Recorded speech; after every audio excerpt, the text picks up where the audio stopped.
Around the world, we are seeing an outpouring of grief and outrage at the continued and consistent police brutality and the racism, discrimination and inequality faced by African Americans in the United States. And closer to home, denial of Australia's own racism, our racist history and treatment of Aboriginal and Torres Strait Islander peoples, particularly the despicable number, lack of attention or action addressing Aboriginal deaths in custody. This context and the recent protests and dialogue that are stemming from the Black Lives Matter movement seems to have raised awareness of each of our role in addressing racism and living anti-racist lives. In this short video, we wanted to provide some practical tips and tools that you can take away and use if you see or hear a racist incident. We want to help people realise that you can do something, educate yourselves, speak up when you see or hear something that isn't right, and support the work that people are doing to address racism and discrimination. With us today is a CRIS member and an expert on addressing racism and strengthening anti-racism, Professor Kevin Dunn. Kevin will talk with us through why some people are hesitant to jump in when they see a racist incident and what we can do when we find ourselves watching an incident of racial abuse unfold. Hi, Kevin. So let's start with the issue of people not intervening when they see a racist incident. What are some of the reasons people don't intervene in a social or public setting? There's about 3 key reasons in the global literature. One is that people don't know what to do. So just awareness of how to respond is the first limitation, obstacle to action. The second is that people often not entirely sure whether it is a racist incident. It's between a couple of people, there's ambiguity. So what we call racism literacy is a second reason why people don't intervene. They're not sure about the event. The third reason is fear, of course, of becoming a target yourself of the protagonist. And of course, that's more deeply felt by some demographic groups than others. You can imagine there's a gender divide in that regard. And then for some others, there's specific things. For young people, loss of in-group status can be an obstacle. A sort of fourth obstacle. And then a sort of fifth thing that sits across all of this is that we do know, unfortunately, that people are less likely to intervene and take pro-social action to defend someone from a different group than themselves. So that's a concern for us. So are the responses or lack of them then the same online as offline? Well, there's one of the big obstacles, of course, to acting in response to racist incidents is fear. And that's less palpable in some regards in online circumstances. So it's a slightly more safer space for many people to take action. And there are a number of different ways in which to take that action. But in large part, many of the other issues, obstacles to action pertain here. It's about awareness. It's about knowing what to do, about knowing for certain whether this is a racist incident in which you should intervene. So what course of action is recommended for someone who wants to intervene in a face-to-face incident as it's occurring? And what should they do after an incident? Well, in that moment where you're a third party that witnesses an act of racism, there's a couple of tips. Well, A, you should stay safe. You should never place yourself in danger unless you absolutely have to, or you feel comfortable to do so. And that would only be a rare number of occasions, I would imagine. You should show your disapproval, dissonance with what is occurring. It's very important. And you should encourage other third parties that are around you to join you in that statement of dissonance and disagreement, disavowal. People talk about it as a confederacy effect. Get people to align with you. And you should show empathy towards the targets, whether it's during the event or after. And there are all different ways to do this. Sometimes it's just to place yourself between the protagonist and the target, and turn your back on the protagonist. You don't necessarily have to engage with them at all. So there's some of the things that can be done in the moment.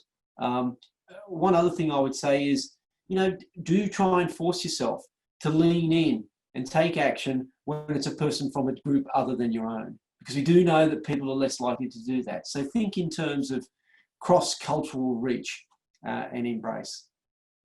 And after the effect, it's important. Again, many of those things are still important. It's to take other forms of action. It might be to make a report, to maybe use a recording that you've put together. If you haven't used a recording, to get some detailed recollection of what occurred so you can report. To show empathy to a target if you're still in contact with the people there, if it's, or even if it's someone you know at work, then make contact with them through the communication systems that you have. But showing empathy, making reports, they're very important things to take after an event. Are there ways people can report an incident, and what are some of the ways you can support the person who is on the receiving end of the racist abuse after the event? You've already touched on that a little bit, but perhaps expand on that. We are in an age where it is increasingly easy to record live events with smartphones, and there's no legal prescription on you being able to do so. If there's something happening in the public realm which is antisocial, which is perhaps worse than that even, of a racist nature, then absolutely record it. Record it and then use that for safe reporting.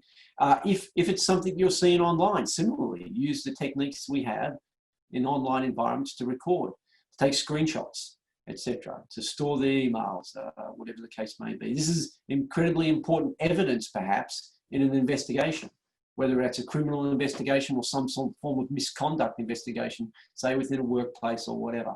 So very important to take action by recording what you have witnessed and in report, so that you can be able to report it. It is the case that it's possible to report incidents, what we call within platform. So within Twitter, within Facebook, they have alert buttons, they have report buttons, and you should use those. It's important. I have my concerns about the way those reports are made public by those platforms. I don't think they are made public in the way they should be, but it's important nonetheless to make within platform responses. But you can also make your concerns known outside of the platform by making a complaint to authorities in whatever jurisdiction you're in.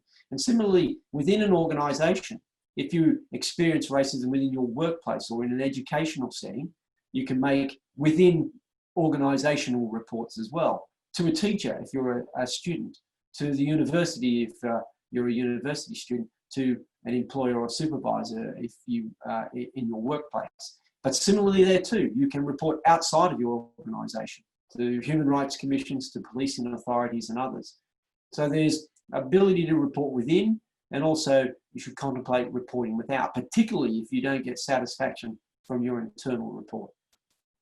So moving out a bit from direct incident, what are some of the ways that people can address racism in the community and seek to change structures and systems that currently don't include members of our society?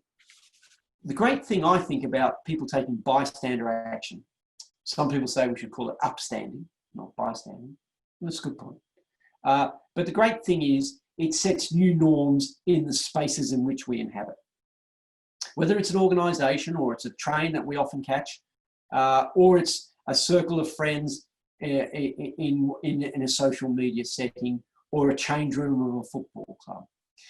If we don't stand up and we allow racist conversations to occur without challenge, then they will continue. But if we make it uncomfortable for those people to make and utter racist statements, then we have changed that setting.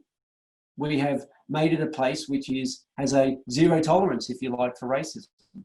And that's the incredible effect of this agentic and individual action, is that if we do it together, we can actually change settings, change what is tolerated within these different spaces. So it's an amazing political resource, anti-racism political resource, bystander action. That's why it's so important.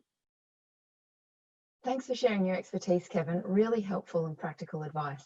Hopefully this helps to inspire people to learn about the ways to be anti-racist in our day-to-day and the ways in which we can respond to a racist incident and support people who have been on the receiving end.